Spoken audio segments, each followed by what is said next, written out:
আল্লাহ তাআলা মানব জাতির জন্য চারটা জগৎকে সৃষ্টি করেছেন। প্রথম জগৎ হচ্ছে আলামে আরওয়াহ, রুহের জগৎ। দ্বিতীয় জগৎ হচ্ছে দুনিয়ার জগৎ, পরীক্ষার জগৎ। তৃতীয় জগতের নাম হচ্ছে কবর জগৎ, বারজাকি জগৎ, যাকে দুনিয়া ও আখেরাতের মধ্যবর্তী জগৎ বলা হয়ে থাকে, বা আমরা যদি একটু আধুনিক ভাষায় বলি ওয়েটিং জগৎ, অপেক্ষার ঘর। চতুর্থ জগৎ হচ্ছে আখেরাতের জগৎ, পরকালের জগৎ, ফলাফলের জগৎ। এই চারটা জগৎ আল্লাহ তাআলা আমাদের জন্য সৃষ্টি করেছেন। রুহের জগতে আমাদের হালত কেমন ছিল, আমরা কেমন ছিলাম, সেখানে আমাদের কাজ কি ছিল, আল্লাহ আমাদের সাথে কিরূপ আচরণ করতেন, সেখানে আল্লাহ তাআলার সাথে কোন রকম কোনো কথাবার্তা আমরা বলেছি কিনা, অথবা আল্লাহ আমাদের দিয়ে কোনো কথা বলিয়েছেন কিনা, রুহের জগতে এমন কি ঘটে গেল, সেই জগতে আমাদের কাজ কি ছিল, কি বলেছিলাম, আল্লাহ আমাদের সাথে কি বলেছিলেন, এই বিষয়ে হাদিস গ্রন্থের মধ্যে বিশদ আলোচনা আছে। তো রুহের জগৎ আল্লাহ তাআলা কায়েম করলেন। আদম আলাইহিস সালাতু ওয়াস সালামের যত সন্তান আছে, সকল সন্তানদের পৃষ্ঠদেশ থেকে আরো যত সন্তান কিয়ামত পর্যন্ত আসবে, অর্থাৎ কিয়ামত পর্যন্ত আনেওয়ালা যত বনি আদম আছেন, সকল বনি আদমকে যখন আদমের সন্তানদের পৃষ্ঠদেশ থেকে আল্লাহ তাআলা বের করলেন, তখন আল্লাহ তাআলা তার রুবুবিয়াত, তার বরত্ব প্রকাশের বয়ান করলেন। তার বরত্ব প্রকাশ করলেন, তাদের কাছে তুলে ধরলেন, আমি কে, আমি কি, আমি তোমাদের কে হই,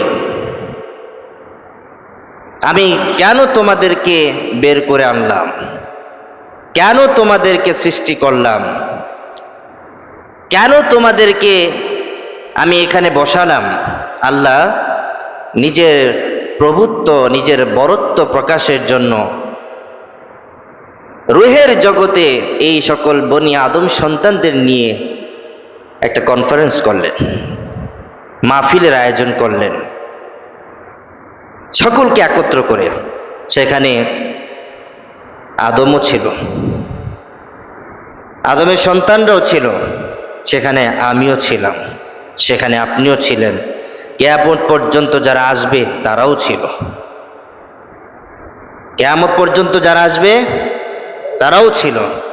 আমি যাদেরকে দেখি নাই, পূর্বে যারা চলে গেছে তারাও ছিল, আমি যাদেরকে দেখব না, যারা পরে আসবে তারাও কি ছিল। কোন জগতে? রুহের জগতে।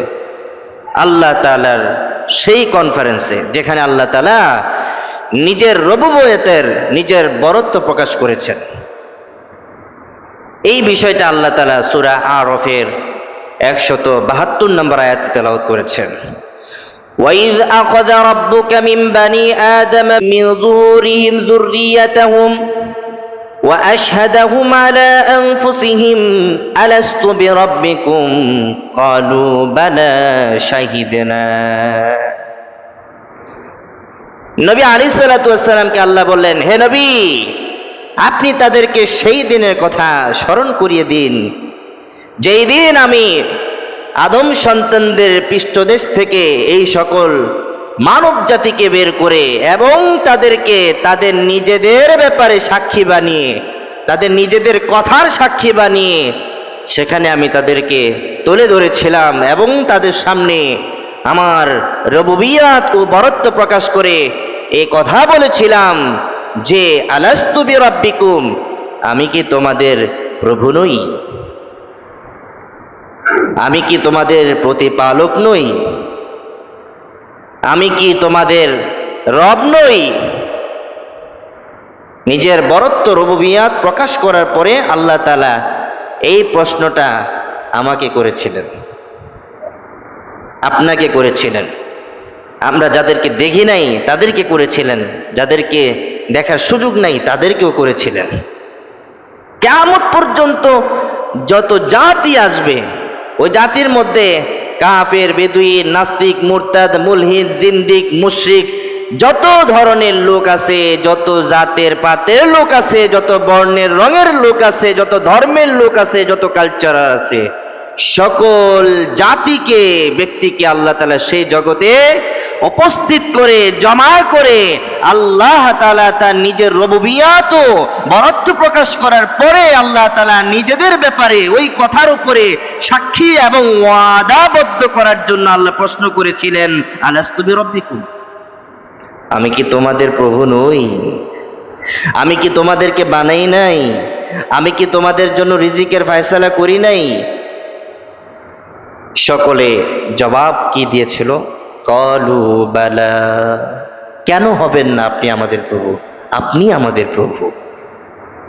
আমি বলেছিলাম কেন হবেন না আপনি প্রভু? আপনি আমাদেরকে সৃষ্টি করেছেন, আমাদেরকে বের করে এনেছেন একটা জগতে, আপনি আমাদেরকে পাঠাবেন, সেই জগতে আপনি আমাদের জন্য রিজিক বরাদ্দ রেখেছেন, আমাদেরকে লালন পালন করবেন, আমাদেরকে সন্তান দিবেন, আমাদের জন্য বাপ মা দিবেন, দাদা দিবেন, নানা দিবেন, সম্পদ দিবেন, চাকরি দিবেন, ব্যবসা দিবেন, রিজিক দিবেন, এত কিছু যেহেতু দিবেন আপনি, তাহলে আপনি কেন আমাদের রব হবেন না বলেন তো আল্লাহ? সকল রূহ সমস্বরে জবাবে বলেছিল, আপনি কেন আমাদের রব হবেন না? আপনি অবশ্যই আমাদের রব, আপনি অবশ্যই আমাদের প্রতিপালক, আপনি অবশ্যই, আপনি বড়, আপনি শ্রেষ্ঠ, আপনি এমন এক মহান অধিপতি যে আপনি আমাদের জন্য রিজিকের ফয়সালা করেছেন, আমাদেরকে ভালোবেসে মহব্বত করে বের করে এনেছেন, আপনি আমাদের রব, আপনি আমাদের সব, আপনি আমাদের অনুভব, আপনি আমাদের সব। সবাই এই জবাবটা দিয়েছিল। জবাবটা নেতিবাচক ছিল না ইতিবাচক ছিল? কথা বলেন, নেতিবাচক না ইতিবাচক? নীতি না, নেতি হবে, নেতি মানে না, ইতিবাচক ছিল। কি বাচক ছিল বলেন? ইতিবাচক ছিল, মানে ভালো জবাব ছিল, ভালো জবাব ছিল।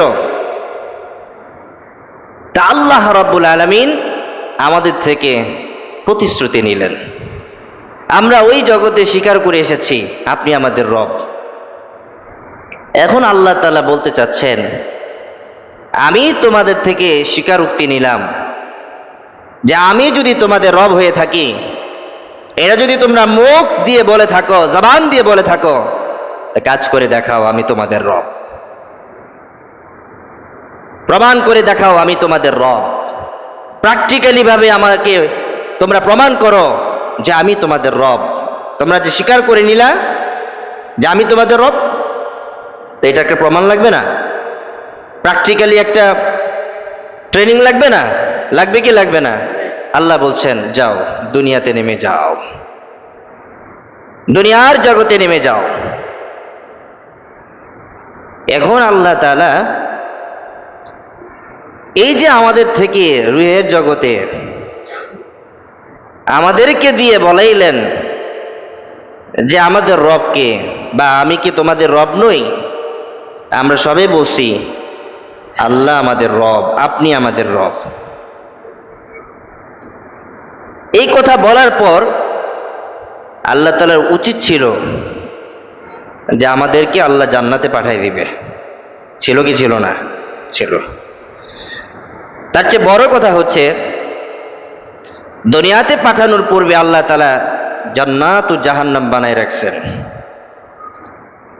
এখন আল্লাহ রুহের জগতে আমাদেরকে দিয়ে কথাটা নিলেন যে আমরা স্বীকার করলাম যে আল্লাহ আমাদের রব, তো সেই কথার ভিত্তিতে আল্লাহ আমাদেরকে জান্নাতে দিয়ে দেওয়ার কথা।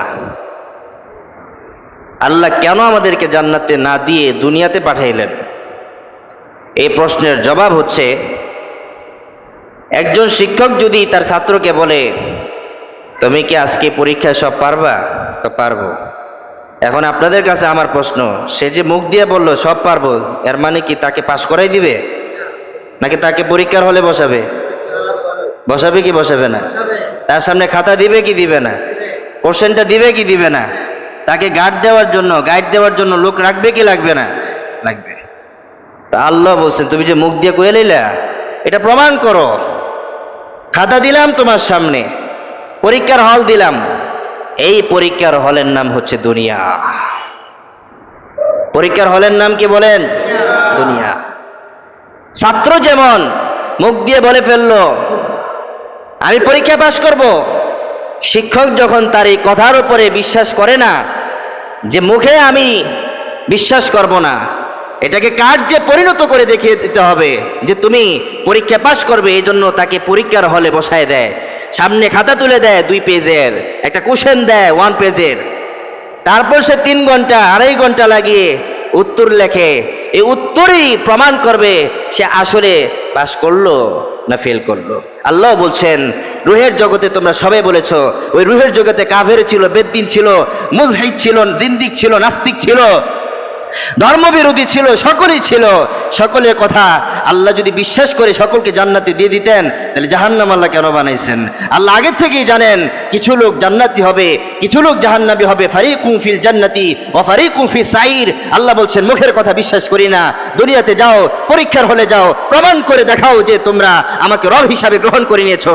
এই জন্য আল্লাহ তাআলা আমাদেরকে দুনিয়াতে পাঠাইছেন, কাফেরদেরকে দুনিয়াতে পাঠাইছেন, যেন কাফের এই কথা বলতে না পারে যে আমাদেরকে বিনা হিসাবে জাহান্নামে দিয়ে দিল। দুনিয়াতে পাঠাইলে তো হয়তো আমরা কাজ করে ভালো হয়ে যেতাম, জান্নাতে যেতে পারতাম। এই জন্য কাফেররা যেন এই কথা বলতে না পারে, আমাদেরকে কাফেরদেরকে দুনিয়াতে পাঠাইয়া আল্লাহ তাআলা তাদের জবানটাকে বন্ধ করে দিলেন।